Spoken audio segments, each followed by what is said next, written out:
सुंदरता का मूल्य।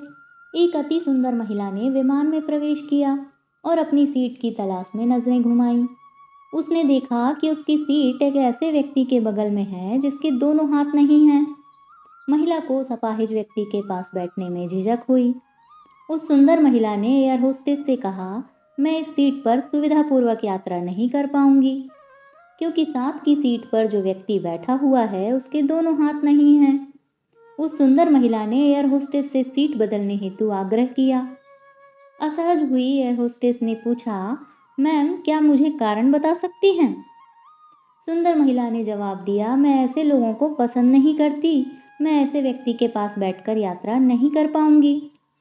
दिखने में पढ़ी लिखी और विनम्र प्रतीत होने वाली महिला की यह बात सुनकर एयर होस्टेस अचंभित हो गई।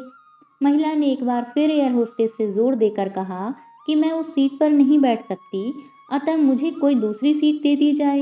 एयर होस्टेस ने खाली सीट की तलाश में चारों ओर नजर घुमाई, पर कोई भी सीट खाली नहीं दिखी।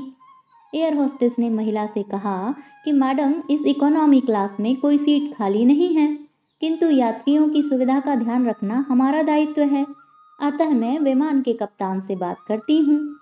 कृपया तब तक थोड़ा धैर्य रखें।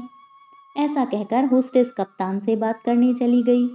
कुछ समय बाद लौटने के बाद उसने महिला को बताया, मैडम आपको जो असुविधा हुई उसके लिए हमें बहुत खेद है।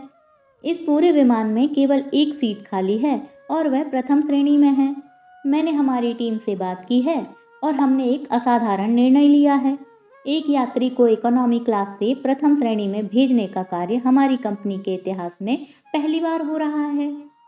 सुंदर महिला अत्यंत प्रसन्न हो गई, किंतु इसके पहले कि वह अपनी प्रतिक्रिया व्यक्त करती और एक शब्द भी बोल पाती, एयर होस्टेस उस अपाहिज और दोनों हाथ विहीन व्यक्ति की ओर बढ़ गई और विनम्रतापूर्वक उनसे पूछा, सर क्या आप प्रथम श्रेणी में जा सकेंगे?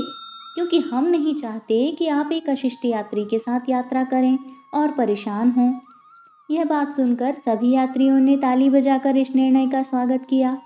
वह अति सुंदर दिखने वाली महिला तो अब शर्म से नजरें ही नहीं उठा पा रही थी। तब उस अपाहिज व्यक्ति ने खड़े होकर कहा, मैं एक भूतपूर्व सैनिक हूँ और मैंने एक ऑपरेशन के दौरान कश्मीर सीमा पर हुए बम विस्फोट में अपने दोनों हाथ खोए थे। सबसे पहले जब मैंने इन देवी जी की चर्चा सुनी, तब मैं सोच रहा था कि मैंने भी किन लोगों की सुरक्षा के लिए अपनी जान जोखिम में डाली और अपने हाथ खोए। लेकिन जब आप सभी की प्रतिक्रिया देखी तो अब अपने आप पर गर्व महसूस हो रहा है कि मैंने अपने देश और देशवासियों की खातिर अपने दोनों हाथ खोए। और इतना कहकर वह प्रथम श्रेणी में चले गए। सुंदर महिला पूरी तरह से शर्मिंदा होकर सर झुकाए सीट पर बैठ गई। दोस्तों, इस कहानी की सीख ये है कि अगर आपके विचारों में उदारता नहीं है तो ऐसी सुंदरता का कोई मूल्य नहीं है। कहानी पसंद आई तो इसे लाइक और शेयर करें, साथ ही चैनल को सब्सक्राइब करना बिल्कुल ना भूलें। मिलते हैं कल इसी टाइम इसी चैनल पर फिर एक नई स्टोरी के साथ। तब तक आप अपना ख्याल रखिए।